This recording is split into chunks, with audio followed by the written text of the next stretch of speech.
Rich Daniels is sitting down here at the 9-Foot Homemade Oak Bar, and he's been on the show before, but by phone. So it's nice to have you down here. How are you? I'm fine. It's great to be with you, Chris. Thanks for having me here today. If people don't know what Rich does, he is one heck of a musician, and you have an orchestra. You play in Evergreen Park, a public concert, I believe, every year. Like, how many years have you done it for? I know this year it's the Labor Day show. I think you did that last year. I don't know if it was always on Labor Day with fireworks and things like that.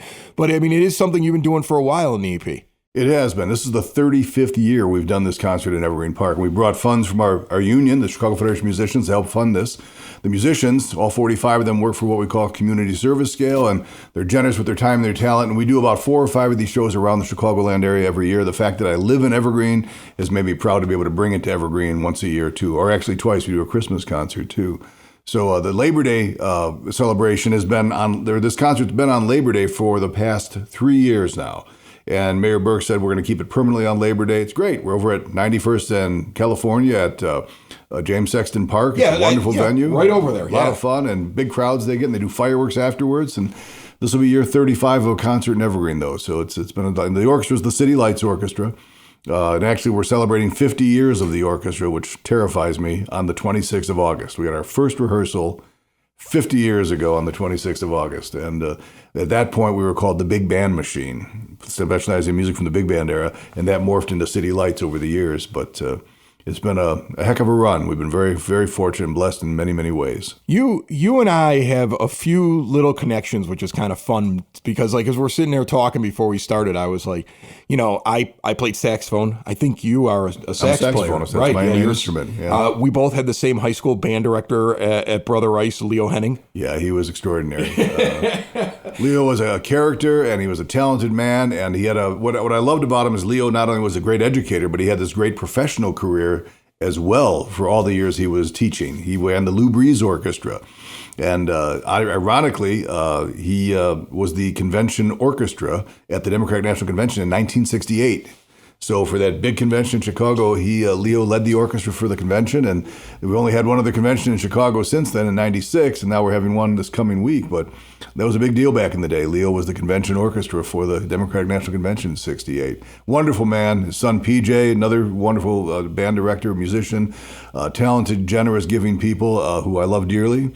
And Leo was very much a mentor to me, and PJ's been very much a friend. So it's been great. Yeah, I mean, I find it interesting because I would imagine you were at a point like I was when I was younger. Like I got to a point I got through playing in the band, and I loved playing my saxophone, and I just didn't think that there was a career in playing an instrument. And you took that leap, man. I mean, like, I think that's cool because you took that leap, because I don't know, there was a lot of kids that when they're younger, they get into music, but they're not really sure, like, can I do this forever? And you had a little bit of faith in yourself for sure. Take me through that decision-making and getting to be what you are right now. I was very fortunate in many ways. I had amazing parents who were not skilled in music at all. They both just pretty much got through high school, and they weren't, into the arts or anything like that, but they saw the passion I had for music, and they encouraged it all as much as I could ever remember. They were amazing that way, especially for blue-collar people from the South Side, having one of their children go into the arts like this at a level that's completely unknown. How do you make a living at this? Leo Henning was very encouraging. Many others, a man named Jim Moore, was extraordinarily encouraging. But the irony for me, Chris, is that there was a counselor. Chris and I both went to Brother Rice High School. I'm class of '78. He's much younger, obviously. Class of '95. There you go. I appreciate you making me feel younger. But, that's still old. Like right now, there's kids listening to us like in their 20s, and they're you're both old. Well, I have 4 children, and all of them are in that age range. But when I was at Brother Rice, there was a counselor named Mr. Cummings, who was a wonderful man, and certainly had the best interests of his students at heart. And for me, he did everything he could to talk my parents and me out of allowing me to go into the music industry. He painted a picture of desperation, poverty, drugs, loose women. And I'm thinking, and your point is? No. Man, if I would have had him as a counselor, I might have gotten into it. But he really pushed hard to stop me. And he said, use it as something you just do on the side. And I had no interest. I was gangbusters. I'm going to do this. And God knows I've been very fortunate in more ways than I could ever count that it happened the way it did. But he tried to. But the point of my story with Mr. Cummings is that He was a counselor at Brother Rice. My son, who's also named Rich, is 34 years old. He'll be 35 next month, and he lives here in the village, and he has a beautiful wife, Maggie, and 2 wonderful children, our grandchildren, Lucy and Patrick, and he is now a counselor at Brother Rice. Oh, that's funny. And he occupies the office that was occupied by Mr. Cummings. Who told you not to get into music? Oh, I'm sure you've told that story, too. Oh, yeah. I've told a number of people. But the irony of my son now sits in that office of the counselor who did everything he could to prevent me from going into music. Now, I'm not saying Mr. Cummings still wasn't right. You never know. So, right. If my mother was alive, I'm 64 years old. If Mom was still alive, she'd still be waiting for me to get a real job someday. But no, I mean, Chris, I've been fortunate in ways I can't even count. I mean, I worked in the television industry for 11 of the years of my career in Chicago and was a music director on amazing television shows, the show Empire. I did all 102 episodes of Empire as the music director for that show. And then I've worked on Chicago Med, and I've worked on the show Boss that shot here in Chicago. I've produced several things for PBS. I've toured nationally and internationally. I can't even begin to count my blessings. I've been fortunate in more ways than Leo Henning and people like that in my life when I was very young were instrumental in encouraging me, directing me, and helping me achieve the vision and the goals I had in my mind that I was hoping to someday achieve. So, lucky guy. What is that like? I mean, I think this is fascinating. We have somebody here that lives in Evergreen Park that does music on television shows. I mean, is it the way that I kind of picture it? Like they put the show up on a screen and then you're trying to play along with it? Or are you composing songs and then the director is later saying, okay, I want to insert this here, I want to put this here? What you're describing is very much the way music is scored for television and film in a scoring stage. Okay. That's another topic, by the way. I've been heading up a group to try to build a scoring stage in Chicago. It's a very heavy lift. It's an $80 million project. And literally yesterday, the city of Chicago came on board and gave us the land and the space where we're going to hopefully make it happen. All we have to do now is raise the funds. But to your question about how it's done on television, my role on Empire was the on-camera music director. So we recorded some music for the show, but Empire was a music show. So we had all these extraordinary guest stars, Alicia Keys, Snoop Dogg, Jennifer Hudson, Patti LaBelle. I mean, for 6 years, it was 102 episodes of amazing guest stars. And we would put musicians on camera around them. And we'd want to make sure it looked real, and then we'd coach the cast, we'd coach the musicians to make it all look and feel right. The score was done by somebody in L.A. The songs were produced largely in Chicago, and then sometimes we would be allowed to take the hip-hop songs and the R&B songs that were on the show and then sweeten them. We would add brass, winds, strings, percussion. We would add additional vocalists. My production partner, a man named Jeff Morrow, one of the finest vocalists in America today, became the vocal producer for everything on Empire. And it was a great run of 102 episodes. We put over 400 young people on camera. These were all high-paying union gigs for SAG-AFTRA or the American Federation of Musicians, and they were great opportunities. Empire, on its first episode of season 2, we had a viewership of 29 million people. Those are sports numbers, for an episodic television show. So it was created by Lee Daniels, who's no relation to me, but people wondered for the first couple of years, is he related to Lee? Yeah, they're like, how did this guy get this job? Right. I think I'm going to let him think that. Let him think we're brothers from another mother. I'm all over it. And Lee became a friend, and we worked together on the show. And Danny Strong was the other co-creator of Empire. Danny's a young, talented man who's gone on to create, he did the television show Dope Sick that was out last year. He did all 10 episodes of that. He wrote and directed that. He also was with Lee when they did the motion picture The Butler together. He also did another movie called Game Changer about the 2008 campaign in a presidential race. And yeah, tons of talented people coming through Chicago to do these shows. I've been lucky to be a part of them in some way on a number of them. Like I think I worked on 12 different shows over 11 years. But to see television and film come to Chicago or Illinois in that way has been incredible. We never thought it would happen. They built a 51-acre movie studio at 16th and Rockville called Cinespace, where they have 60 stages. It's the largest. I had no idea something like that. Right, no one does. Wow. It's 51 acres, 60 stages. It's massive. It's the largest. 16th and Rockwell. 16th and Rockwell, the old Ryerson Steelworks. They took it over and converted it, multi-million-dollar conversion. It's extraordinary. And now they built more studios at 31st and Kedzie. Yeah. 10 more studios going up there. And now there's another company called the Field Studios building at Diversey and Pulaski. I just toured those studios 2 weeks ago. They've got 5 stages there right now. And now there's more stages being built at 79th and Stony called the Regal Studios. Chicago is having a renaissance of production for television and film. So a scoring stage, which is what I'm helping to try and build, is a necessary piece of infrastructure that Illinois, Chicago, and the Midwest desperately needs, where the music will be recorded here in this community with the very talented musicians we have. When John Williams wrote the score to the Lincoln movie, he wanted to use the Chicago Symphony Orchestra. Well, you're John Williams, you're going to get what you want pretty much. But he wanted to use Chicago Symphony because they're amongst the best musicians on the planet.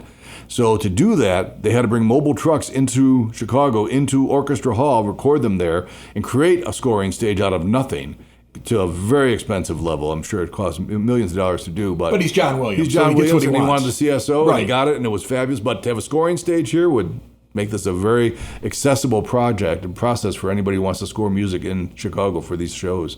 So high hopes for that. And it's a great experience to be a part of it. And it was, like I said, there were 11 or 12 shows I worked on. And Empire was the biggest and the longest run. 6 years. Shows don't run 6 years. That's amazing, and I think this is great. Like we're going to come in, we're going to talk a little bit about your Labor Day show coming up, and I've learned so much just off those couple of questions about what's going on, and what I've also learned. I strayed from your questions. Because what I've also learned is I've learned you're kind of a big deal. Like people don't realize you got somebody who's kind of a big deal here living in the EP, and so as a big deal, is it a competition to get onto the City Lights Orchestra? Like, I mean, is this like one of those things where people want to play for you and there's a process for them to even become part of your group? Sure. There is no audition process for an orchestra like ours. It's largely word of mouth and people who've been with us. Some have been with us for decades. People you know, too. Yeah. People you're like, that one's good. The best way for most musicians to get into an orchestra like ours in any community is to know somebody in there and come on as a sub one day. Get to know people, be a sub, do a good job as a sub, get another subbing opportunity, and grow from there. And that's the way most people have come to us over the years. And then some people stay, and we bring them on for decades. So it's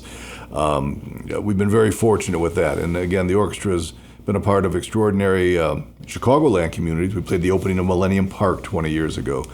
We played for every mayor that's been here since actually the first gig we ever worked in February of 1975. I was 14 years old. We had just started the orchestra. Was for Mayor Daley. Not the one most people remember, but his father. That's the original, right? The original Mayor Daley. It was Yeah. towards the end of his life was 1974. He died in 76. But it was at Ridge Country Club on the South Side. There were 12 of us in the band. We knew 11 songs. We were terrified. It was just a big political party at the country club. 500 people jammed in to see the mayor. A bunch of kids in the corner making noise. Who cared? But we had a guest artist that day. He was a recently elected alderman who played some piano and said, "Could I play with you guys?" I said, "Sure." I said, "We don't know a lot of songs and we're just feeling our way here, but no, you'll be fine." He sat down and he played a couple of songs with us. That was then newly elected Alderman Ed Burke. And I've mentioned to him many times over the years, he missed his boat. He could have, left that political wagon and jumped into music, everyone. Yeah, that would have been a very different life right there. So this group that we're going to see on the 2nd, and I know a lot of people have already seen them, but some may not have. How big is it, and what are they going to hear? Sure. This is the City Lights Orchestra. There's 45 musicians. We have, of the 45, 6 really talented vocalists, extraordinary vocalists, some of whom have been with us for many years. They're going to hear a wide range of American popular music. So everything from what we call boomer rock for music that was like popular in the 60s and 70s to some of the more contemporary stuff, some patriotic stuff we always do at this show. We always do a tribute to the armed forces, which people embrace, and we invite people from the various branches of the service to stand up when we play their song, or if you have a loved one in the armed service, we invite them to stand up in tribute to their loved one who served or is currently serving. We do something that allows people to sing with us. "You Are My Sunshine." There's a wide range of music. The vocalists range from Bruce Matty, who is a founding member of the Chicago band, the New Colony Six, Suzanne Palmer, who's been with us for years, Linda Clifford, 5-time Grammy-nominated artist, Mark Madsen, extraordinary voice who sings in the style of Frank Sinatra, Bradford Newquist, another extraordinary standards singer, and then Paddy Homan, a newer addition to our entourage. Paddy is from Cork, Ireland, and he is an extraordinary Irish tenor. And in this community, he plays very well. People love Paddy. This is the place for him to be. And he has a TV show that I produced for him called I Am Ireland that aired on PBS, and it continues to air to this day. When something gets picked up by PBS, they play it over and over and over again. Everyone knows that. But his show, I Am Ireland's had over 1,000 airings nationwide since we aired it first in the spring of 21. So in 3 years, it's had over 1,000 airings. And it features the City Lights Orchestra with him singing. It was filmed during the pandemic, so it's in pandemic style so that everybody is in a little box and everybody had to film themselves at their own homes. We almost killed our video music editor because he got 1,200 tracks he had to turn into a 1-hour television show. But it's available online. I Am Ireland, Paddy Homan, City Lights Orchestra. We filmed Paddy and his 3 musicians at Old St. Pat's on the altar. Everybody at a distance, masks. It was crazy to work. That had to be nuts. I mean, like, it had to be nuts. I remember, so my daughter started at Brother Ice. She also plays saxophone. So a bunch of saxophone players. Saxophone's the theme here. Rich plays it as well, so do I. And she played it, and her freshman year was the first year of it. So it was already complicated. Like, she barely got to go to class. I remember they tried to put on a band concert, like, at the end of that year in the Brother Ice gym, and the kids had never played with each other. And it was like first time they were all going to play it together, and they were sitting like with these big open spaces. And it was like that is one of the things, like, it probably just killed music programs, made it harder for you to do your art. That had to be just one of the most difficult times. It was the most difficult time in the lifetime of anybody in the creative arts. I could tell you that all of our musicians are union musicians. They belong to the Chicago Federation of Musicians, a subsidiary of the AFM. And that we realized, as some other sectors did, 100% unemployment. It wasn't like some of them were working and some of them were not. It was 100% unemployment, and it was horrible. So, and I mean, I'm an older person, and I've been established. I've been blessed, like I said, in many ways I can count. So it didn't affect me the way I watched it affecting many, especially younger players who were trying to raise families or start careers or whatnot, and they were dying economically and artistically. Not being able to play and not being able to be in performance spaces. This went on for a while. I mean, this started on March 13th. I remember we were shooting what was the last episode of Empire, season 6. Oh, there's a note of it now. There's a new book out. There's a new book about the crisis with the city, and I guess the EP podcast is mentioned in it because the guy who runs the Southside Irish Parade came on our show and said he wasn't going to cancel the parade for a stupid virus. Yeah. And then it became like a big thing in Lori Lightfoot's office, and then all of a sudden it became like. And I don't know if that's the exact quote. You can find the book, though. It's really funny. Like, we got mentioned as we were in the middle of the whole thing suddenly. Yeah. We're like a 2-paragraph thing. Wow. But yeah, it was like, yeah. Well, we shut the world down. Crazy times. Crazy times when it happens. And then, like, we were just talking beforehand, my son, Nick, is over at Most Holy Redeemer, and he's taking up drums this year, and he's going into the 4th grade. How wonderful. And you were like, oh, they have a program again. And I'm like, yeah, because it died. Like, that was the other thing. Like, I think music's really important for kids. I'm sure you agree for that. All 4 of our children played none of them pursued it, but all 4 of them played in the band program in grade school and high school. Yeah, I made them all start. Like, the middle guy, like, he played trumpet for a couple years and he lost interest in it. And I'm not going to force you to do it. Right. But the oldest one now, playing saxophone, and she's going to go play it in I don't know which band at U of I, but they've offered her for a couple different ones. How wonderful. And she's got it sitting upstairs right now getting ready to move, and it's with all of her stuff. She's bringing her sax with her, and he's just starting out the drums. And I think it's so important for kids to at least give that a shot, because I think it's great for them, and it's good developmentally. Absolutely. You access a part of your brain that you don't access in other ways with music. Music brings you to other spots of awareness and intellectual activity that you may not have. Actually, music and math are very closely connected. And so, but the skills you do, and you look at the band programs in many successful high schools and in grade school programs, a lot of the children in those programs tend to be at the tops of their classes for other disciplines. So they gravitate towards this too. And I think it only helps to enhance their intelligence and their ability to cognitively process things. So it's a great benefit to allow your children to experience playing a musical instrument at some point in their lives. For years, I did a lot of corporate shows. I was the music director for McDonald's Corporation for 25 years. We did shows around the country, and then we did shows for other huge corporations, Motorola, IBM. Oh my gosh, I can't even name them all. But we talked to a lot of the execs, and we'd interact with a lot of the people who were running these people from the C-suite people.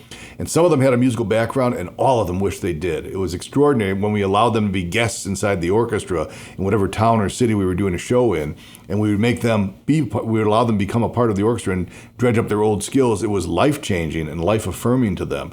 Music is... It's an indelible quantity. I mean, it really is. You can't touch it. You can't see it. You can't smell it. We look at instruments. We look at notes on the page. It has nothing to do with what we hear and how we perceive it. And it lasts a microsecond. It passes through our minds so quickly. Yet, you talk to people who have Alzheimer's, and they can't remember what they had for breakfast today, but they can remember a song they learned 60 years ago. There's something in the way music affects our lives, and to allow children to experience it at an early age is so important. Every parent should allow their child to be participating in a music program at some level, at some early stage of their life. It'll be good for them for the rest of their lives. So, big fan of watching music take a a part in young people's lives. Good for you with your children. Thank you. Rich Daniels is a superstar. If you didn't know it before this interview, you know it now. I mean, I think we could sit down here for 2 hours. It's unfortunately a half-hour show, but if you want to go check out Rich and the City Lights Orchestra, and I would suggest you go do it, because as you can tell, these are some extremely talented people who have been doing this for a long time, and one heck of a show. James J. Sexton Park, 91st and Rockwell, on Labor Day, September the 2nd. It kicks off at 5 p.m. Food and beverages available for purchase out there. It's all brought to you by the Evergreen Park Recreation Department, and the fireworks follow the concert at dusk. Do you play during the fireworks? You get out of the way. We don't. We're out of the way. And good for you. I would get out of the way. Can I make one quick plug? Yes. On September 10th, because I've had a lot of people in the village ask me about this. On September 10th, I'm guest conducting the Colorado Symphony at Red Rocks, which is this extraordinary that's awesome. venue. Yeah. I've been to Red Rocks. Okay. Have you been there before? I have. I conducted it back in 2016, the Colorado Symphony, with Warren Haynes. And it's a great experience. And we've had friends fly out. So if anybody wants to come join us on September 10th, come to Red Rocks. It'll be an experience of a lifetime. It's one of the great venues on the planet. It is. It is one of those once-in-a-lifetime experiences, and you must feel pretty lucky to be going out to Red Rocks. To do it again? Yeah. I can't wait. So get out to Red Rocks, or if you can't, Evergreen Park, same thing. Evergreen Park, same thing, just a couple days earlier on the 2nd of September over at Sexton Park. Rich, thanks so much for coming over. Chris, thank you. My pleasure. It's the EP Podcast. All things Evergreen Park. It's the EP Podcast. Evergreen Park.